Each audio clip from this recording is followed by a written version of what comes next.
Watchers in the Fourth Dimension. Go now, or I will destroy you all. Naturally, I mean the rest are all foreigners. Exactly. There's no point in being grown up if you can't be childish sometimes. Hello and welcome back to Watchers in the Fourth Dimension. I'm Anthony. I'm Don. I'm Julie. And I'm Reilly. And you know, just once, I'd like to meet an alien menace that wasn't immune to bullets. And this episode, we kick off the Tom Baker era as we tackle Robot. But before we get into that, Don's going to take a quick look at the mail. Over to you, Don. Beginning with our episode on the the monster of Peladon, Nathan Laws says, appreciated this one. This is probably the Pertwee serial where I've agreed with the group's analysis the most. Yep. There's really great potential here. Damn it, Julie. Especially with how good the first Peladon was. But I think it's mostly wasted. Too true. Still great to have Venusian lullabies again, though.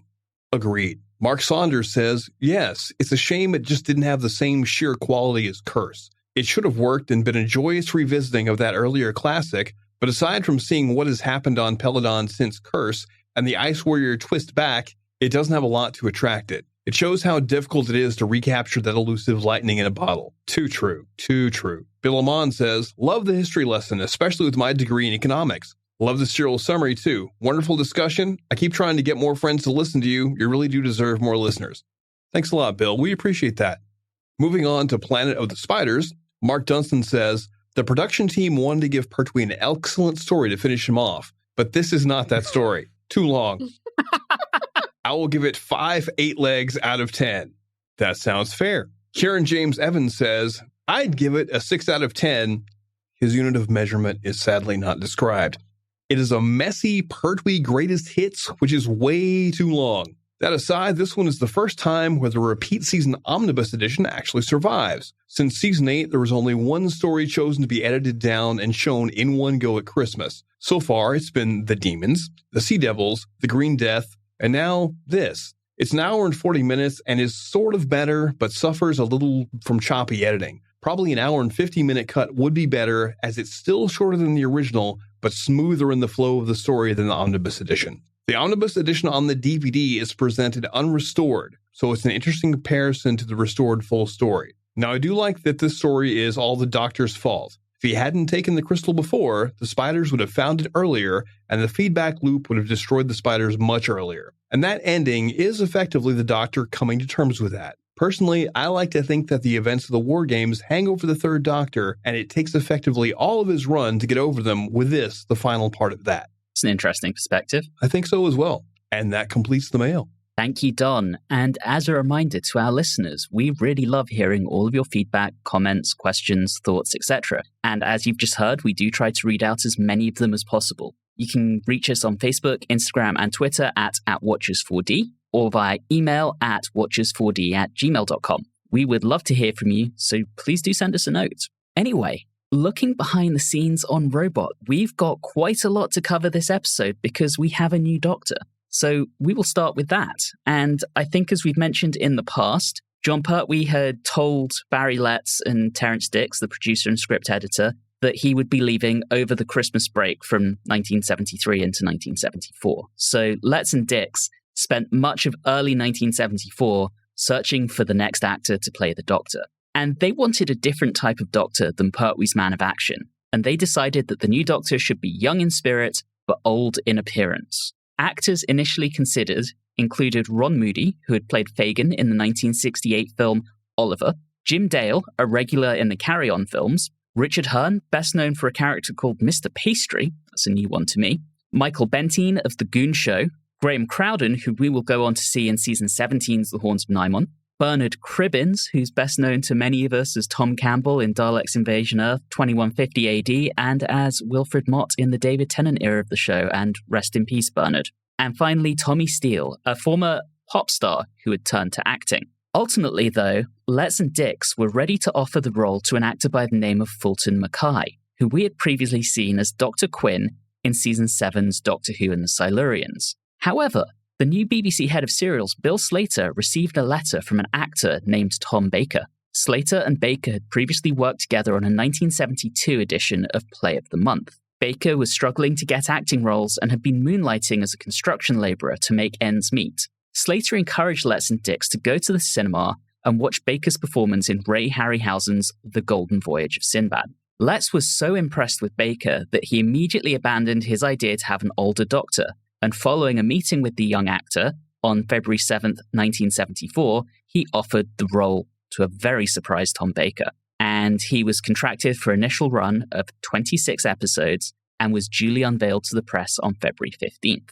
The development of the Fourth Doctor's character was handled by the incoming production team, producer Philip Hinchcliffe and script editor Robert Holmes, along with input from Tom Baker himself. They agreed that the character should be more of an eccentric than Pertwee's Doctor, and they decided that Baker would really play on the Doctor's alien nature in terms of thinking differently to we humans. Drawing on Baker's own bohemian tendencies, costume designer James Aitchison assembled an outfit for Baker that echoed the works of Henri de Toulouse-Lautrec. One of the elements that turned out to be somewhat serendipitous was the scarf. Aitchison had acquired the services of an elderly woman by the name of Begonia Pope. She misunderstood Aitchison's instructions, and rather than using some of the wool to make a scarf, she used all of it. Fortunately, Baker loved the absurdly long product, and the team agreed to keep it, and that was the decision that made an icon. In addition to our new Doctor, we have a couple of other new faces. Firstly, in front of the camera, Ian Marter joins as Surgeon Lieutenant Harry Sullivan. Now, when the production team had started working on the new scripts, they had still envisioned the new Doctor as an older character. So they decided to introduce a younger male companion to handle the action much in the same way that Ian Chesterton, Stephen Taylor, and Jamie McCrimmon most notably did during the black and white era. And we have previously seen Ian Marter in Season 10's Carnival of Monsters, and he had actually originally been offered the part of Mike Yates, which he declined. Like Baker, Marter was also given a 26-episode contract, and Elizabeth Sladen's contract was also extended to be coterminous with Baker and Marter's. Behind the scenes, Robot also marks the first time that Robert Holmes was officially credited as the script editor, although he had been acting in the role for much of Season 11, shadowing his predecessor, Terrance Dicks. Dicks convinced Holmes that the show had a tradition that the new script editor would commission their predecessor to contribute the first script of the new era. This was a lie. They also have to help them move if at any time they need it. Holmes was interested in a story that looked at how an advanced, autonomous artificial intelligence might act. Dicks, on the other hand, wanted to write about an oversized, sympathetic monster as inspired by King Kong. And these two ideas were basically just smashed together to get Robot. Dicks also drew on some of his previous other work, particularly an episode of The Avengers called The Mauritius Penny, which he had co-written with our old friend Malcolm Hulke. And that script was the inspiration for the scene where Sarah infiltrates a meeting of the Scientific Reform Society. Dicks also incorporated several of the tropes of the Pertwee era to reassure viewers that they were watching the same show despite the change in lead actor. These included the return of Bessie, as well as the return of UNIT, particularly Brigadier Lethbridge-Stewart, as well as Benton. Woo. And the latter was finally given a promotion to warrant officer, and I can already hear Julie cheering, Woo. in order to replace Yates as the Brigadier's second-in-command. With the scripts completed and the new regulars signed on, it was now time to make the thing. Christopher Barry was assigned as director, and he had worked on the show before, directing quite a lot of stuff, actually. Season 2's The Rescue and the Romans, Season 3's The Savages, Season 4's The Power of the Daleks, Season 8's The Demons, Season 9's The Mutants, and half of Season 1's The Daleks. So a very old hand here. Unusually, he decided to conduct all of the location filming on videotape rather than on film. This would be used to better facilitate the use of CSO, which would be used to realize the giant robot in Part 4, along with the god-awful tank in Part 3. Speaking of that latter effect, this is where Christopher Barry came into conflict with Barry Letts, and don't forget that this is his final outing as producer. And it was Letts who was the one that suggested that they film it using an action figure, basically. Oh.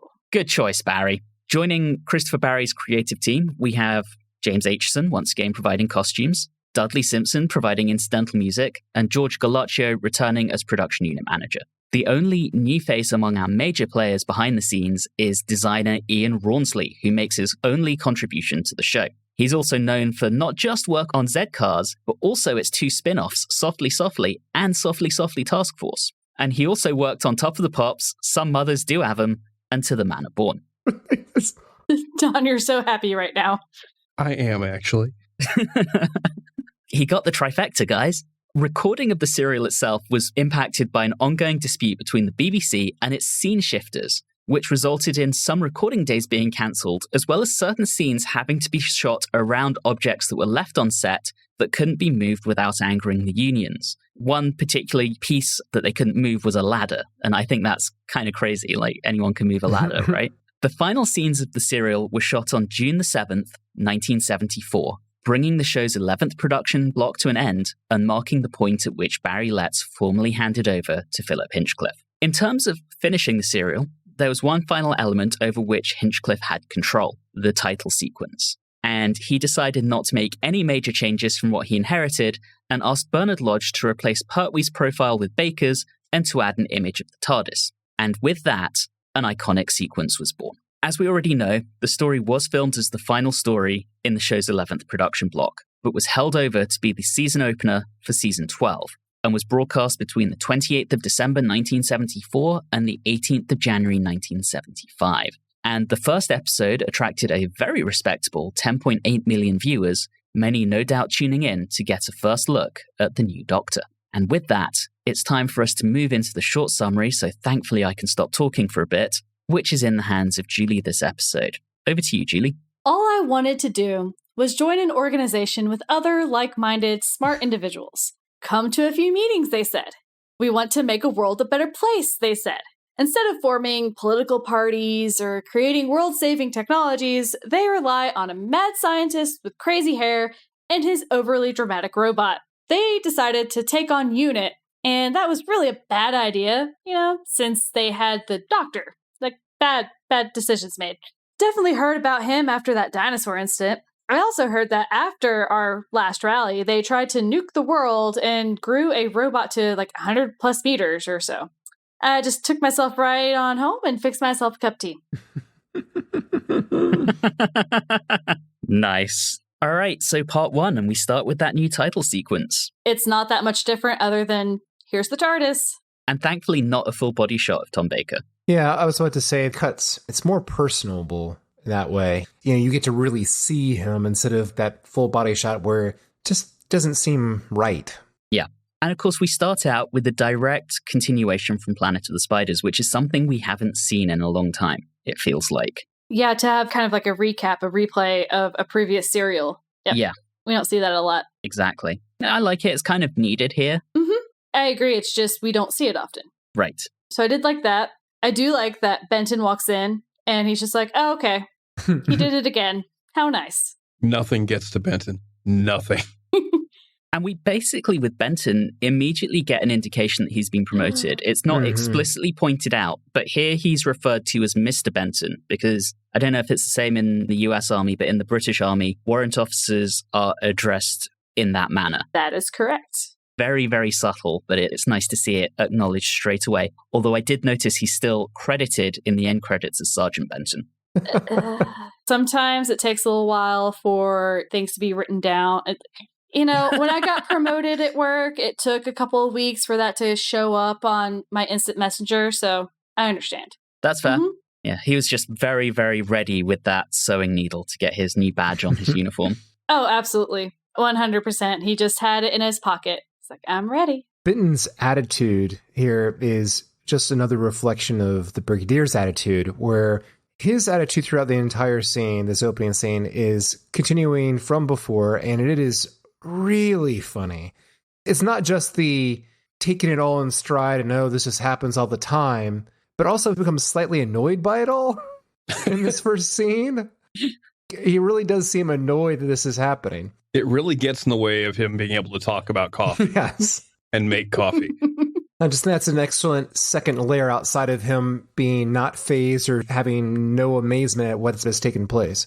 Well, I think he remembered when 2 changed into 3, he was laid up in bed and it took him a long time to get back in action. So the Brigadier was probably just like, oh, do I have to deal with all of that nonsense again? You raise a good point in bringing up Spearhead from Space, because with that one, the Brigadier didn't know the Doctor that well. Mm-hmm. I mean, he'd met him basically twice as the second Doctor. But he didn't see the regeneration either. So he had no reason to believe that this person was the Doctor, and trying to build that trust was a major theme. Whereas here, because he's now seen it happen, he spent time with the third Doctor, it can just really progress the plot and they can jump straight into it as soon as the Doctor's recovered from it. Get right into the silly outfits. Exactly. Those decisions were made. Are we speaking about the costume change scene? The Viking versus... Is there another thing? No, I feel like we jumped over a couple things, but I would love to talk about the costume changes. With the costume changes, I think what's significant here is that immediately we are getting such a change in the character. I felt in this first episode in particular that Baker's portrayal of the Doctor is almost like a Looney Tunes character. And it's not just that he changes into silly costumes, but the show makes it seem like Bugs Bunny, he can do the change in 2 seconds and come right back out. That is a Looney Tunes joke, and I'm all here for it. I loved it. Well, you also kind of see it in the scene where he's trying to convince Harry of his fitness. Yeah. And he karate chops a brick, pulls out the skipping rope. It's a little bit cringy, but it is very cartoony. And we still get a few things that are still Doctor-like. Him name-dropping Alexander the Great, Hannibal. Doctor, okay, I get it. You're name-dropping again. That's something that Pertwee like to do. So we still get a little bit of continuation of the previous one. Thanks, Terrance Dicks. And we get that line of, you might be a doctor, but I am the Doctor, the definite article. And that feels kind of doctorish as something he might actually say. While we're discussing him, because there's other elements to go on, like the plot of the serial, but as we're talking about Baker as the Doctor, let's also think about some of the things that are making him so much different than Pertwee. Did anyone else find his eyes to be incredibly large and expressive compared to Pertwee's? His eyes and his teeth. I mean, they are gigantic. It felt at times like he was trying to imitate Marty Feldman. Yeah, I'm also on the boat of I don't know how I feel about the crazy faces, mainly because what happened a few times here, and it might be just the direction, I'm not sure, but he would make some weird crazy face, and yes, he's very expressive, but then the camera would just sit there on his face and he would be still for like 5 seconds. It's just like, I get it. Okay, I don't need to look at him anymore. So like, I'm still a little iffy on Tom Baker, not gonna lie. I liked it because it generates that iffiness. It makes you wonder if you can trust this Doctor without a lot of tedious, unnecessary backstory. He just seems a lot more unpredictable. It really does, and I hate to say this, it reminds me a lot of Troughton. Whereas Pertwee would just sort of run in and look how authoritarian, and I'm the alpha male here. Whereas Baker, you don't know what he's going to do. In fact, there's one scene, and it's a little further on, where they're investigating the fence, and they're looking at things, and that's a shot where you would have had the third Doctor right up front. Baker's sitting on the ground in the background. And then there are instances where if it was written for the third Doctor, he would be driving Bessie to the location. The fourth Doctor takes a nap in the back of the Jeep while it's happening. It's the small things that I like. And what's interesting there, Don, is Terrance Dicks said that because he didn't know what the character of the fourth Doctor was going to be like, he effectively wrote the script as if he was writing for Troughton, because he knew they wanted to go back to a more eccentric character. So he basically scripted it for the last non-Pertwee Doctor that he wrote for. Makes sense. And also to back up Don's point, you can just look at their costumes. The second Doctor and the fourth Doctor, there's a lot of similarities there, I think. They're a lot closer in dress than the third Doctor is to either of them. I wouldn't say they're particularly close in actual style. It's almost like in vibe. They have a certain shabbiness to them. Yes, it's the shabbiness, that's it. Exactly. I have some commentary on the attitude of the Doctor, but it really comes in episode 4, so I'll hold on to that for a little bit. But you're right, you can definitely tell the eccentricity is there and things like that, but I'm still holding out on that one. What I did like is the music. Yes. Oh, yes. Oh my gosh, that percussion and low reeds, the theme for the robot is awesome.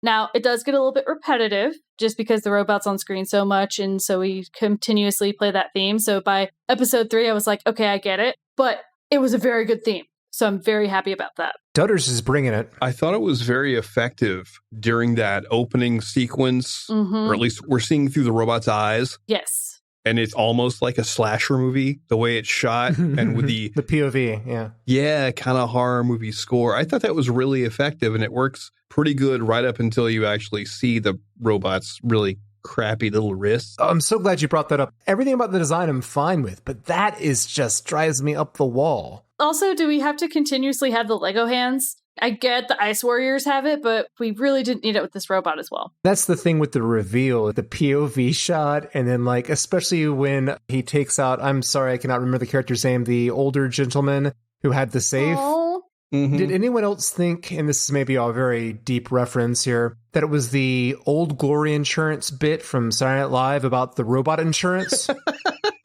Oh, dear. I know what you're talking about. That's right, old people. Robots need your pills for fuel, and they will attack you. The old man, his name was Chambers, by the way. They missed a trick because it should have been Mr. Chin. The only thing that I really disliked was the beeps. When my dog gets concerned about beeps, that happens in Doctor Who, it becomes one of those things. It's just that with the underlying music that was so good, it was like you could tone down the beeps a little bit so I can continue to listen to the awesome music that's playing. The music was awesome throughout this episode, especially I believe there was a moment where the unit troops are getting set up and it's this tension bed that Dutters lays down, and it's really, really good with horns, strings, percussion. It adds into the tenseness of the moment, but it doesn't jar you to make you realize, like, that's right, you're listening to music. It just fits into the feel, and it was fantastic.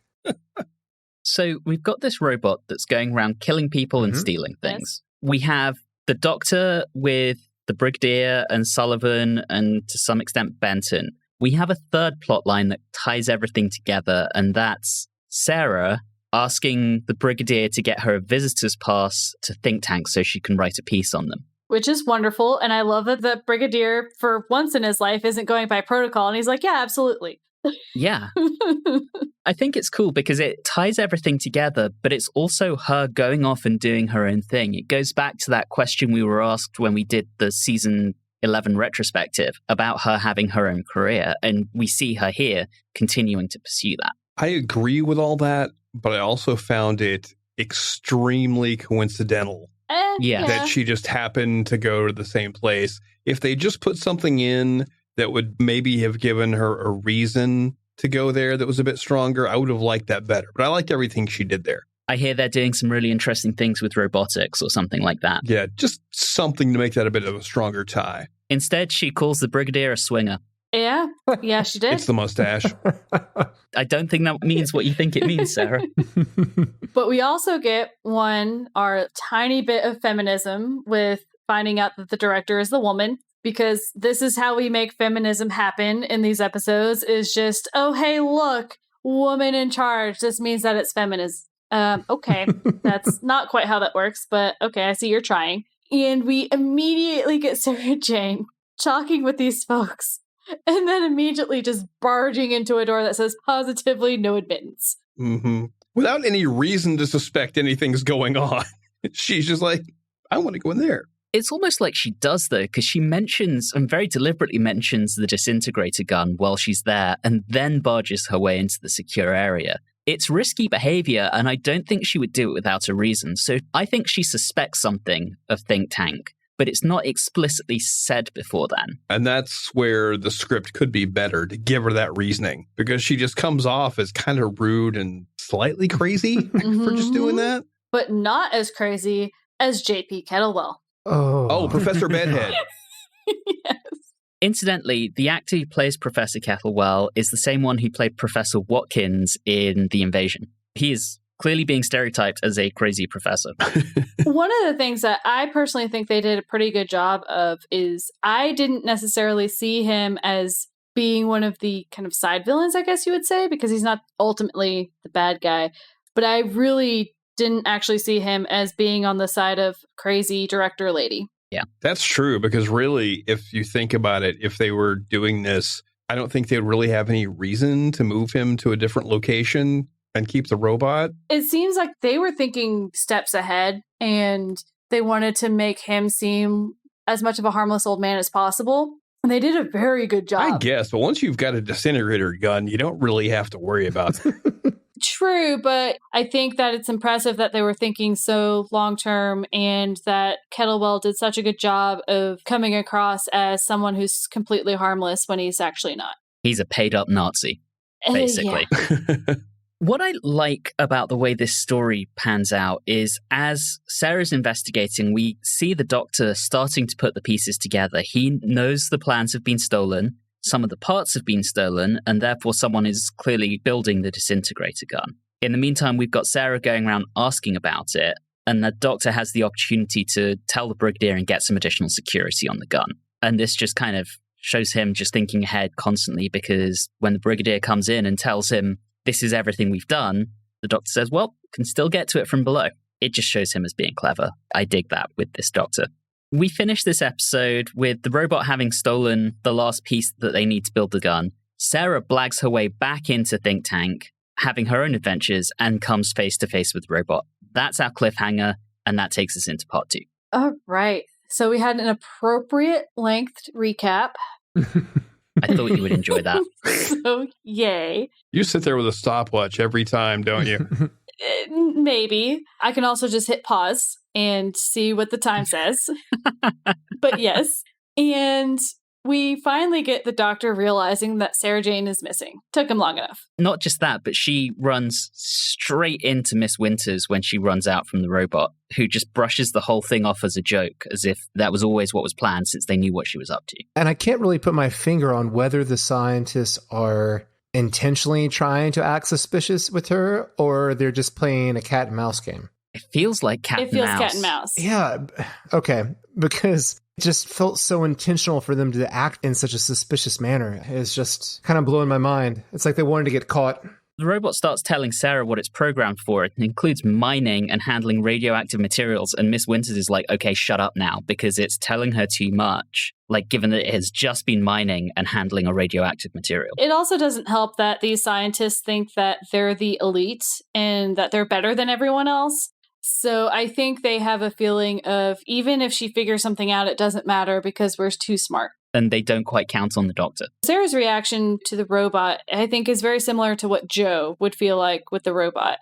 Oh, 100%. She feels so sorry for it and that she feels bad for it. And it's fun that, like, robot doesn't understand, but in the back of its head, in its memory, I guess you would say, remembers her later on. But it's just very much a Jo type of moment. It was also very interesting to me to see how far they were willing to go to screw with Sarah, with the robot, because they're basically just threatening her with it right there. And they don't even know whether or not it will go through with it. Mm-hmm. Like, we get that little side of, well, we've only just reset it. We don't know how effective that was. It could have killed her. We go back, and I love these next little things with the Doctor. Because first off, we have the Doctor building something. I have no idea what in the world he's building. It reminded me of those weird contraptions that Pertwee would build with the cup of tea on top. But then... I think he was just stacking stuff. I think he was just bored. It's true. But what I liked is that the Doctor was having a conversation, and then Sarah comes barging in and basically finishes the sentence. And I thought that that was really, really cleverly done. Yes. I love that. And then the Doctor being like, and Copernicus... Because, yes, Copernicus is amazing. Yes, he's Polish, and that's why I care. I love that scene with the Doctor and Kettlewell as well. They do science together. The Brigadier, in trying to talk to Kettlewell, is not getting anywhere. So the Doctor comes in, basically goes into Kettlewell's wheelhouse, and then pivots the conversation and says, Professor, I think you should tell us about the robot. It's when he drops his voice after being so high and light right there, and it just gets so serious. It was very well done. That's another element that feels very Troughton-esque to me. Extraordinarily, yes. Baker's voice does have a tremendous range. Mm-hmm. Although then he goes and calls the Brigadier Alistair, and that just weirds me out. It's like the Brigadier wearing civilian clothing. Weirds me out. Once Kettlewell starts telling them about it, he drops one of my favorite words, and he describes Think Tank as nincompoops. I don't know why. I always loved that. I once had an exec who called someone a nincompoop in the meeting, and it was the best thing ever. So I have an inexplicable love of that word. But he also drops the nugget that the robot will go crazy or insane if it's forced to go against its prime directive, which by this point we know is happening. Most other robots are less of a drama queen about it than this one, though. Yes. We get to another fun little thing, and the reason why I bring it up is, yes, my closed captioning comes to save the day again. So after the doctor falls asleep on a table, which, okay, you're a weirdo, he gets that phone call from Kettlewell, and then he's like typing on the typewriter, and it's like jaunty music is what is playing while he's typing on the typewriter, and I thought that was very fun. That's just also like a thing, like the sped up element of it. Didn't love that effect, but I get what they were doing. And we have our shot of Bessie. Yes. Yay. And he drives over to Kettlewell's, and as he suspected, it was a trap. Or we didn't learn he suspected that until we read what he left for Sarah when she reads it later. It's a trap! Yeah. And I find it interesting in the choreography of that scene with the robot, where, I don't know, maybe it was just badly executed, or maybe I was expecting more to happen, but when the doctor is going from one part of the room to the other, he tosses the beads on the floor. He takes his scarf and stretches it across 2 columns, especially when he threw the beads on the floor and the shot focuses on the beads next to the robot's feet. I'm like, oh, here we go. He's going to slip. Nope, nothing. Doesn't have any effect at all. It didn't do anything. And I obviously felt that way about the scarf because I didn't see how that was going to work at all. And then the hat has temporary success. Okay, I love the hat bit.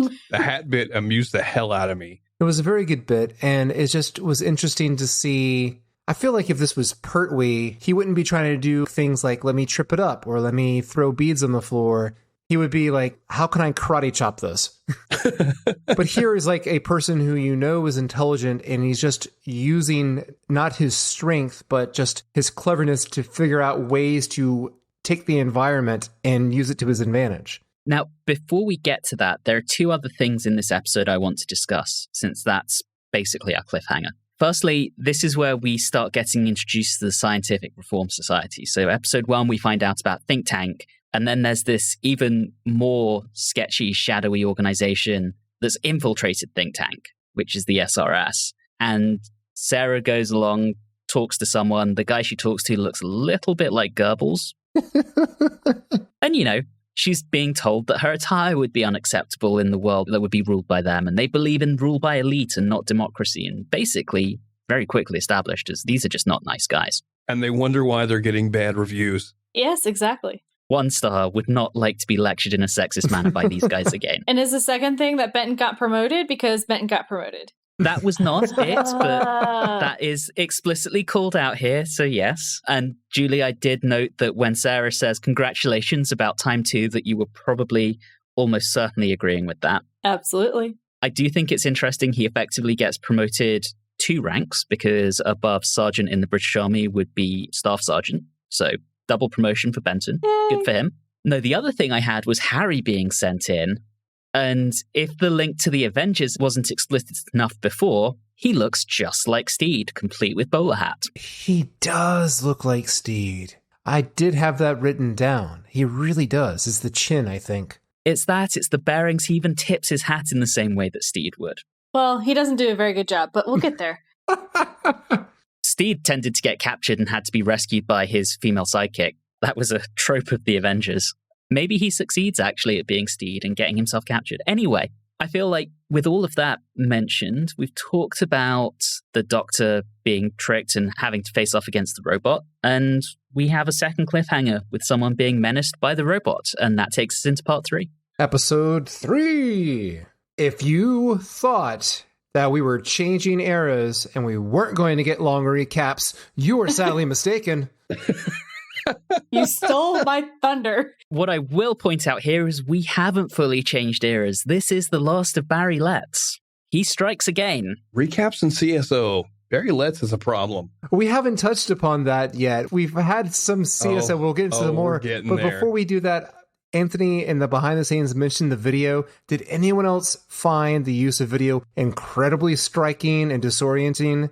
It made me feel that I wasn't watching something that was done in 1974. It made me feel like I was watching something that was done in 1984. Yes, I felt it, but it gave it a more consistent tone. So I think one of the things I've really struggled with in the Pertwee era, Planet of the Daleks strikes me as a particularly poignant example, was where there was an obvious change from videotape to film when you're moving from a set to a location. and they're meant to be the same place. Mm-hmm. I agree with that. So this gives it a more consistent feel, but it does make it look a bit weird. I'm sure I'll get accustomed to it, but it just, my remembrance of seeing things that are done on video that are put out there are usually things from the 80s, not from 1974. So it kind of is jarring, but it works. Speaking of the reprise, when we did Planet of the Spiders, we complained about the beginning of, I think it was part 6, where there was an extra couple of scenes inserted into the reprise that weren't in the cliffhanger. And I didn't double check it, but I felt like that was done here as well. I think there were a couple of things, but it wasn't 2.5 minutes worth of things. That's true. It was like, oh, here's an extra sequence, or here's an extra other thing of trying to destroy. It was not sitting there being like, oh, hey, we're going to have a whole nother cutscene with Sarah Jane and then come back. It was not the uncensored director's cut of the previous cliffhanger. It just feels cheap when they do it, no matter how short or long it is. I feel like they've cheated us out of something. You worry too much and you pay too much attention to that. You sound like my mother. Oh, dear. Oh, no. Anyway, we have them understanding that the robot's programming is altered, which is very sad. And then everyone's shooting at him. And I'm like, he's just a misunderstood robot. And it's not even having any effect anyway. You're just wasting bullets. And he's only murdered a couple people. I mean, come on. Oh. Plus, he clearly killed the guard dog in episode 1. Yes, he did. Okay, kill him. Yeah, okay. Wipe him out. Yeah. I was surprised Julie wasn't madder about that. I couldn't tell if he actually killed it or just scared it off. Since I couldn't see it, my mind was like, oh, the dog just ran away. Benefit of the doubt for the win. Yes, absolutely, 100%.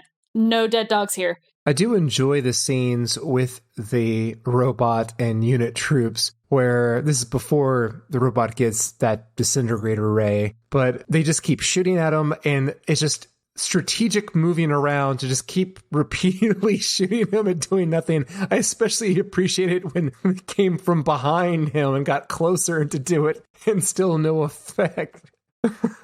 It's wonderful. And then like we get into further episodes, there's more I'll talk about with the robot, but I love how close they can get to the robot and like nothing happens. And I'm just like, the robot doesn't do a good job of anything. Well, that's the thing. It's like when you think about the threat that the robot is, if you just put surveillance on the robot, you'll be okay. Oh, he's walking over to kill that old man with the safe. Okay, well, it's going to take him 15 minutes to cross the yard to get to him, so we can get him out of there because we know where he is. Just as long as you have eyes on him, you're fine. That's why I don't like big, clunky robots. Yeah, he's no T-1000 from T2 or whatever. But we get to an excellent scene. There's a lot of things that I like that come up here. Is one, obviously, Benton making tea for everybody. And he gets to keep a cup for himself. And that's because Yates wasn't there. That's very true. Sarah Jane plays him. And she's like, well, we're not under unit jurisdiction, so I'm going to go do what I want to do. And Benton is like, I can't, there's nothing I can do here. And he looked so sad. And she was right. Oh, yeah, no, she's absolutely right, but it still made me sad. And then the Brigadier's mad about it, and the Doctor's mad about it, and everyone's mad at Benton. But Sarah was right.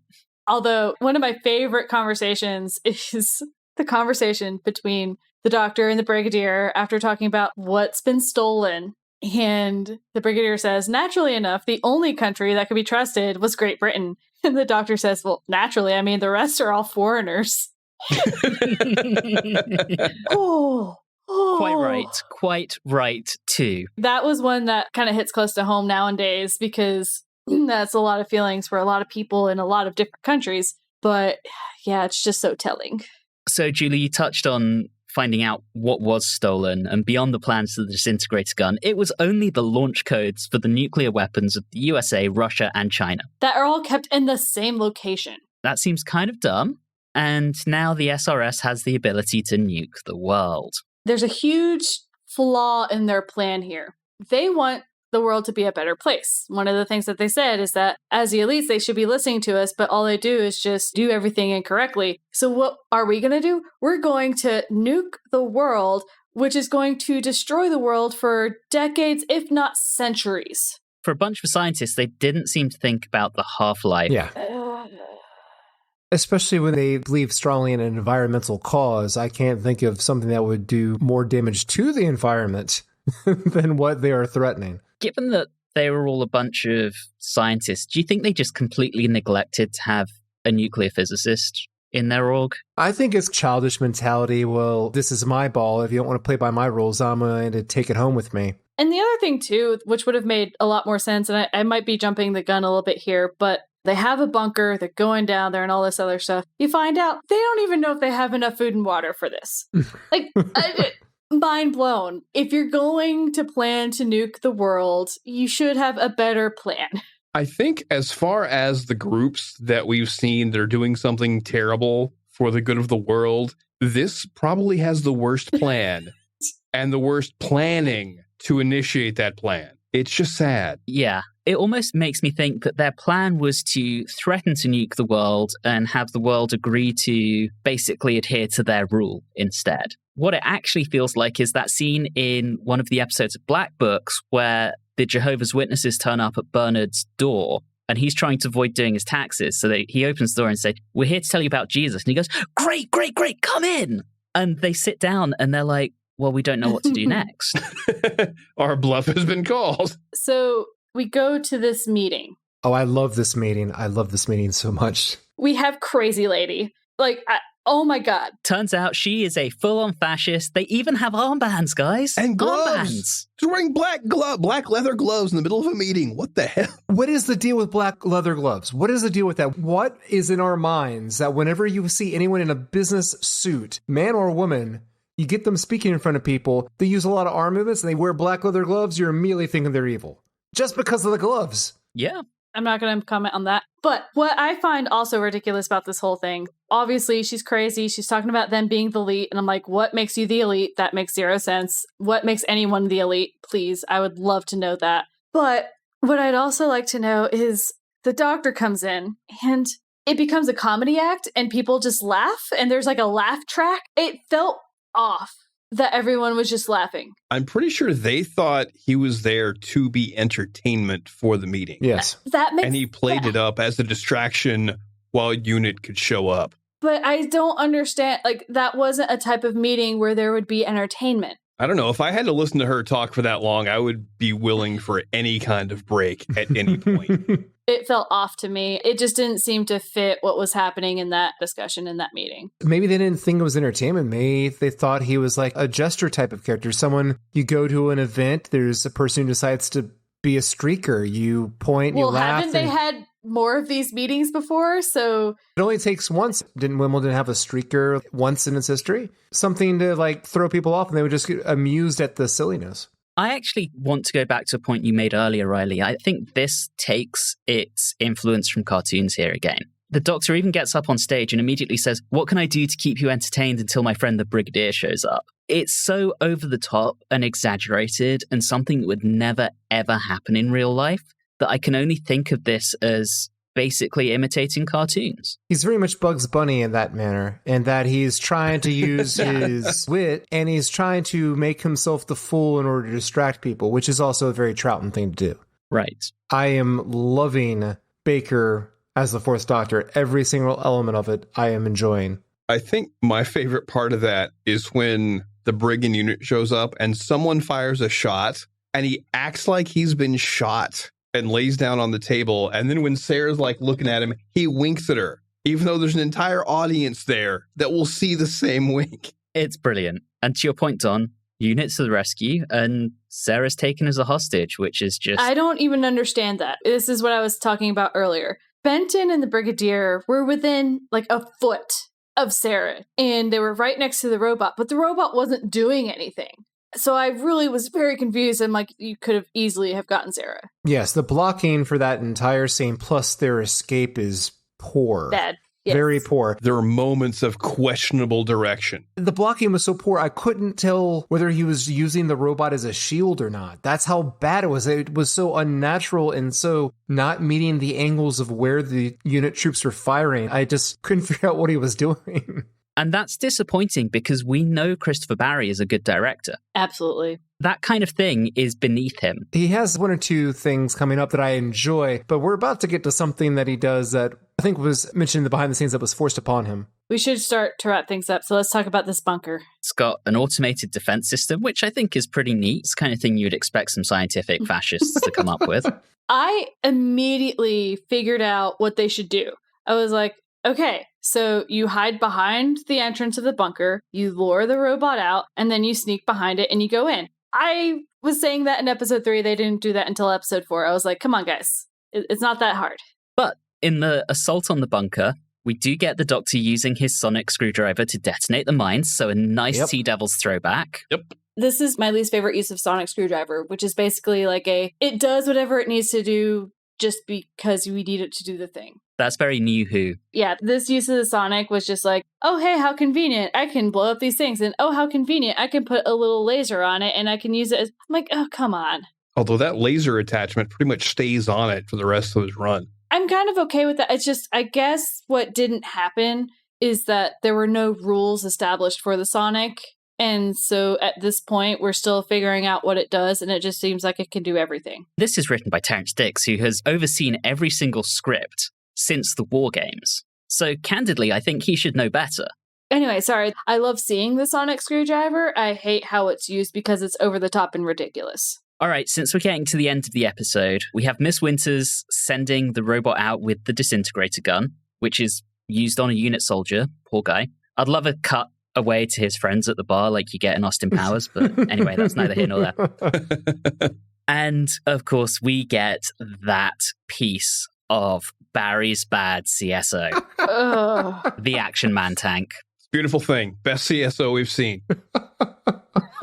The CSO itself wasn't too bad, but good God, it was a toy tank on a piece of string. I keep wondering how much better it had to look on an old CRT TV, obviously preferably in black and white. I don't know if it looked good, but I'm sure it looked better. I honestly was amazed. I just immediately was just so shocked and energized when I saw that shot. I just kept saying, they did it. I can't believe it. I felt like Charlton Heston at the end of Planet of the Apes. They did it. Those animals, they really did it. They did a perspective shot like that in order to show size with a model. Like, wow. Unbelievable. Unbelievable. Speaking of which, the robot destroys it and then says, go now or I will destroy you all. And that's our cliffhanger, and we're into part 4. He's clearly an ancestor of Calculon in Futurama.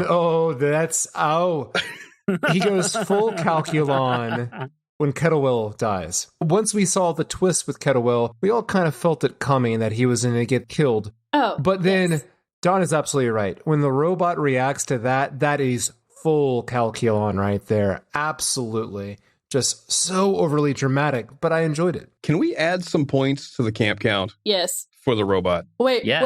Don is actually saying we should... I know. I know.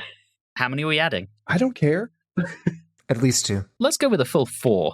Fair enough. 1 for each episode. Okay. One of the things I found interesting, so we have Kettlewell, and he's starting to see that this is a bad decision. He's like, oh, wait, we're actually going to do the nuke? That seems like a bad idea. He's the one who has the codes. He could very easily just mess up the codes. Mm-hmm. He has that ability. And this is why I still think the original plan was not to actually nuke the world. It was just to threaten to nuke the world. And that's why he's gone along with it so far. And now he's like, wait, what? We're actually going to do this? I agree with that. I think once she realized she wasn't going to get her way, Winters just decided to go full on. If I can't have it, nobody can. And I guess that's also why they were not prepared with food and water. And they had to go check. Because they weren't meant to actually do this. While they're checking, she decides, we'll have Sarah and Harry killed, but we're going to do it later. That is the biggest fucking amateur thing ever. She's clearly never watched a James Bond movie because they're going to escape. They're going to cause trouble. That's just how this goes. Great scientists, terrible villains. Yeah, they suck. Although I do really enjoy... Sorry, I was jumping the gun here a little bit. Haha, jump the gun. I love Kettlewell's death pose. As I like to call it. Kind of the Fred Sanford heart attack pose in a way. It's amazing. It's so wonderful. I love Kettlewell. He is an enjoyable character. I wish the villains, the two scientists, were a bit more well-rounded, but Kettlewell definitely is someone that is interesting, someone you want to see that conflict in somebody. And I like how they played it. It was you think he's just the tottering old man, then you find out that he is actually in on it, but then you find out that he's not as crazy as the rest of them. And I just like that he has a lot of depth to him compared to some of the other characters. Absolutely. I want to mention something here. The countdown to the missile launch started. Then before he dies, Sarah and Harry rescue him, and he cancels the countdown. As soon as she can, Miss Winters restarts it. That's 2 countdowns. That then gets cancelled by the Doctor, who babbles away wonderfully as he works. But then later, it gets started for a 3rd time. Yeah. Yes, it's a little bit ridiculous. I have a comment on the Doctor, though. I love the babbling. The babbling was wonderful. I really enjoyed that. What I didn't enjoy was his smug-ass face and kicking his feet up. Yeah, I get it. He's the smartest man in the room. Troughton would have turned to his companion and be like, hey, look, I did the thing. Whereas the Doctor was just like, yeah. I don't know. It came across that just the end of it came across as very smug. I'm going to defend that a little bit in that this is the first story, so they are very much figuring out his character. Mm-hmm. I think you'll see him mellow a little bit, but he'll always be a bit bonkers. Again, I don't mind the bonkers. Because again, the smugness kind of goes into why I thought that Pertwee was a dick. I think we need to color in the portions in between all of our multiple countdowns. For example, number 1, did anyone else really, really enjoy Sarah Jane here, where she has the gun and basically she's like, I don't give a shit, I'll shoot you. That was really enjoyable, and her delivery was very, very wonderful. I really enjoyed that. It's one of those things where the Brigadier pulls the gun on her and Miss Winters says, you won't shoot me. And you know that's true because the Brigadier's old school British etiquette, like, he will never shoot an unarmed woman. But Sarah Jane, she's been basically abused by Miss Winters all story. And let's also point out the fact that we've been developing this emotional relationship, this emotional connection between her and the robot. And she's just seen the robot basically lose its father. Sarah Jane is at a point where, like, she just doesn't give a shit anymore. And it was just refreshing to see, because also at the end of this entire serial, Sarah Jane is kind of broken and exhausted from the emotional roller coaster she's gone through. On a lighter side note, speaking of countdowns, how about that smash zoom for each second of the countdown? Anyone else love that? Oh, man. That was fun. That felt like something that you would see like on a countdown, like on a Nickelodeon like game show, to like smash zoom each second. All right. The other thing we probably need to color in is the robot completely losing it, wants to destroy humanity and only save Sarah because she's been kind to it. Don't worry. You'll be fine. The rest of the planet I'm wiping out, but you're good. So we'll find a way for you to survive in a post-apocalyptic nuclear wasteland. That'll be cool. But wait a minute. Wait. How's the robot supposed to do that? I thought Sarah went home. Didn't she go home? Oh, good. I'm just making fun of Benton there a little bit. Just a tad. Yes. I think he may have gotten too many taking it for the team beatings from the 3rd Doctor in the head for him to come up with that one. That one was just like, what are we doing with this? Are you kidding me? Well, someone had to forget, and unfortunately for script purposes, it had to be Benton. Well, I think the other thing to think about is that since she's not UNIT, ultimately she's not under their jurisdiction, so ultimately they don't have to pay attention to what's going on with her. It's one of those things where it's like, yeah, it kind of seems out of character because we know of Benton as being the caring and paying attention because he really does pay attention. But he also is in a new role, so he has more responsibilities. So he might have just was dealing with that. And to be fair to him, he's also the one who saves the day. He remembers the metal virus. He does. And then the Brigadier gives him this like reprimanding look. And it's like, Brigadier, you should be proud of him. The Doctor recognizes his smarts. He does. And it's wonderful. And I love it. I have it in my notes that I was expecting you to make a comment about how much you love Benton's wide grin at that point. I mean, there's a lot of things I love about Benton. But what I don't understand, one, Benton was also smart enough to pick up the disintegration gun because you don't want that just lying around and getting into the wrong hands. But what I don't understand, and they gloss over it as they often do, is why the disintegrator gun would cause the robot to grow. This was kind of said in part 3. Kettlewell talks about how he invented living metal, and it's established that he made the robot out of that. And the disintegrator gun basically provided the energy for the living metal to activate and grow. Oh, God. How in the world were they supposed to... Oh, my God. How else are we going to get our King Kong ending without that? Oh, no. I don't... That was such an offhand comment, and it's not explained very well. I was confused, too. When it happened, not only was he getting bigger, but he was, like, tottering a bit. I was like, it's making him bigger and drunk. What is this gun doing to him? Kettlewell talks about both the living metal and the virus in one sentence in part 3. And I think it's the Doctor who makes an offhand comment about the disintegrator gun being basically an energy wave or an energy gun. And that's what makes him grow. It's not particularly well established. And if you're watching over the course of 2 weeks, you've probably forgotten by this point. Anyway, so we have a giant robot. It's still very clunky because it's just a larger version of the clunky robot. And it's kind of King Kong-esque. Get Sarah Jane on a building. Okay, that's fine. I liked the aspect of this whole thing where we thought it ended with the crazy people, and then it didn't end because the robot was still doing some stuff. But the growing of the robot was really shoehorned in, and I disliked the fact that they had to merge those two things together. Yeah, that was Terrance Dicks being determined to shoehorn that in. Terrance Dicks being a dick? Hey. I finally did it. But seriously, rest in peace, Terrance. Yes. You get the feeling maybe it's not such a good idea to have your outgoing script editor. But it's tradition, Don. Uh-huh. But also, growing the robot to that size provides us some even more fun scale work. When he's attacking the unit soldiers and he's literally just shaking dolls, I really enjoyed that. That's my favorite, is when he picks Sarah up and she's just a limp doll, and it looks... As Don said earlier, it probably looked okay on a tiny CRT TV. Does not look good in the 21st century on a 65-inch LED television. I mean, if I take my contact lenses out, it looks amazing. Man, if I take my contacts out, I can't see jack. I mean, the blurs, they look fine. I can't even see blurs. It's fine. All right, so the Doctor makes this gooey stuff. Yeah, we see him do science. And he just kind of like throws it on. with a pail. Just a pail. A drive. He does a drive-by. The Doctor does a drive-by on the robot. It's a comedy overflowing bucket. It's back to the cartoon. Of course, our lab, of course, it's proper science because everything's bubbling. You have to have that going on. Without the bubbling, you're not really doing science. You know what I'm sad, though? We see the Doctor save the day. The robot eventually dies and disintegrates. Actually disintegrates like you would think after a disintegration gun. But we didn't get to see Benton actually rescue Sarah Jane, and I was very sad about that. You wanted to see him put up a ladder and carry her down it? Yes.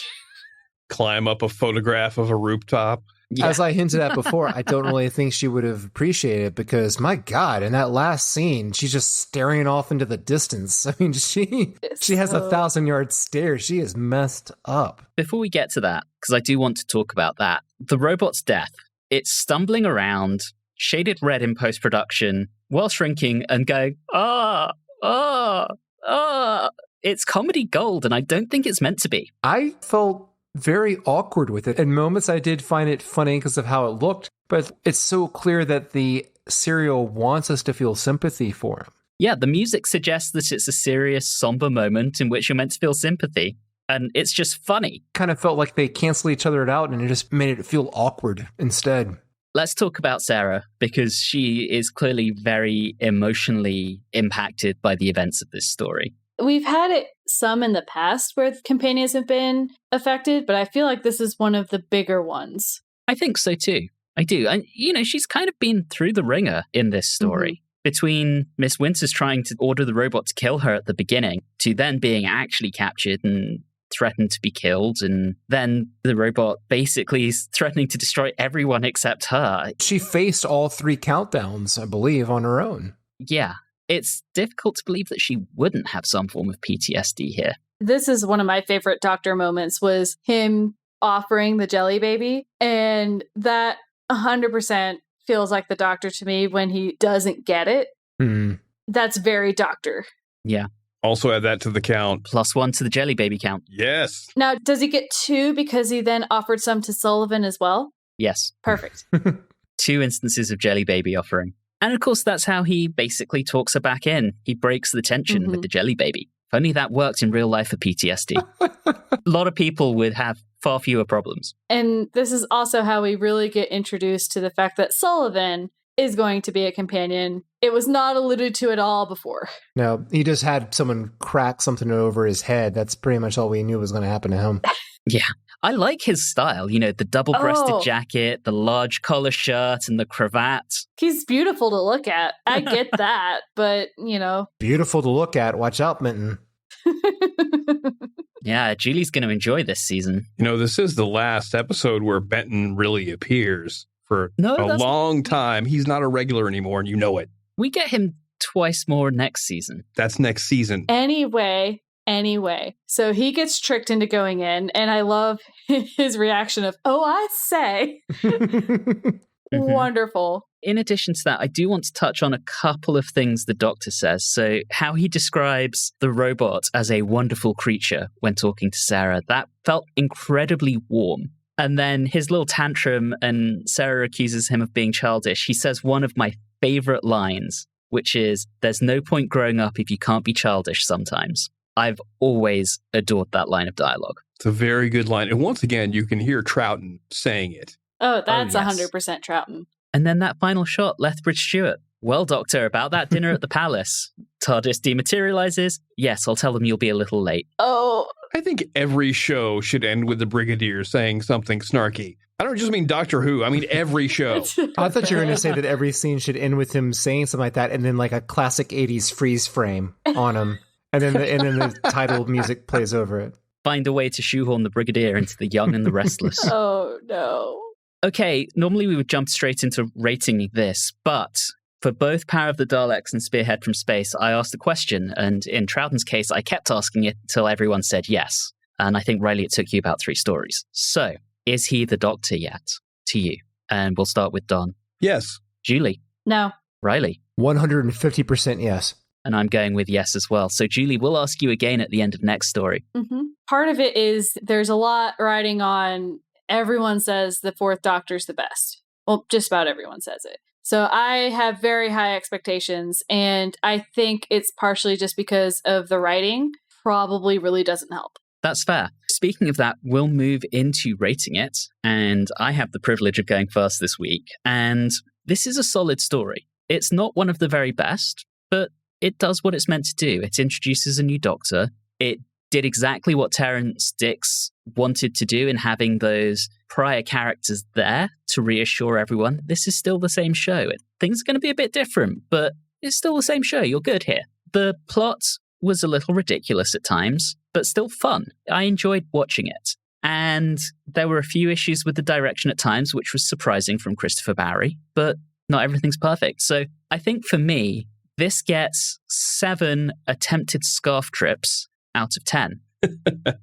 And Don, you're up next. This is an interesting story because to me, it has a weird feel. When we began the Pertwee era, Spearhead from Space really established what it wanted to be. It was very different. It was shot on film. It looked really good and it had a very strong feel and mission statement. This doesn't feel like the beginning of a new era. It feels like an epilogue for the 3rd Doctor. Because it's, I don't know, we're almost saying goodbye to our unit characters. We're getting a new companion, even though it really didn't feel like he was supposed to be there. It's just, it has a weird feel to it. At the same time, there's some fun stuff in it. There's more evidence of Barry Lett's crippling addiction to poor CSO. And there's some stuff that just comes across as really campy when maybe it shouldn't be. And I realize they're making more of an effort to have comedy, but there's a difference between laughing at something and laughing with something. So I'm going to give it 6.5 overly dramatical mechanicals out of 10.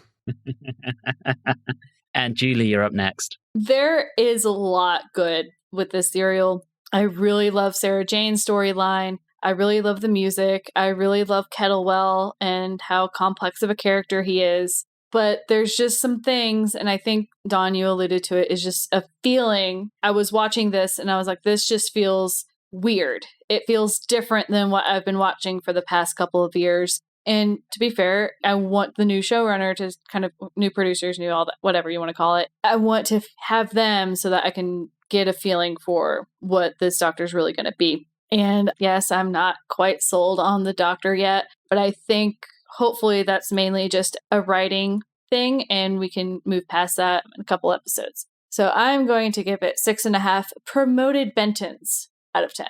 Excellent. And last but not least, Reilly. Everything is completely in place to go around for a change in Doctor. The companion carries over, the unit gang carries over, we aren't suddenly hit with color for the first time, the stage was well set for the fourth Doctor's introduction, and he absolutely crushes it. I think he put his stamp on the role immediately. He glows in this, and the show feels so full of life and silly cheer for the first time in a while. Outside of the new Doctor, the serial itself is probably just a nudge above average. It is a paint-by-numbers story, but is meant to just be basic to let Baker show what he can do, and he makes it work.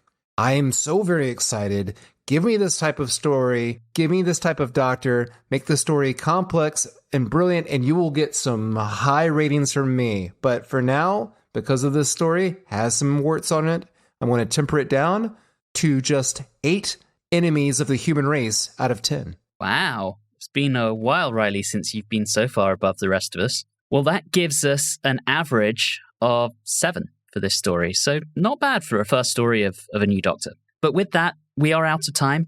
We will be back next episode when we're off into the far future as we head to the Ark in space. But in the meantime, thank you so very much for listening. And as always, have a good one.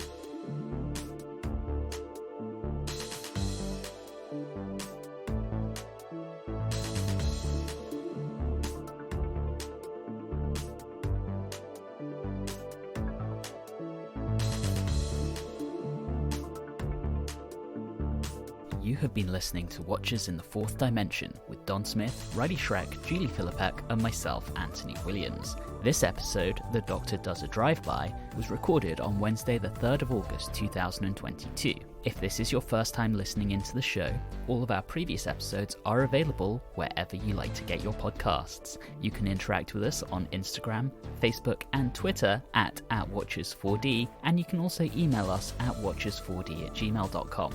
If you're enjoying the show, please do subscribe and consider leaving us a review or rating on your favourite podcasting app. All of those things really do help the show. And always remember, if you're going to hold the world to ransom, actually have a plan on what to do if your bluff is called. Seriously.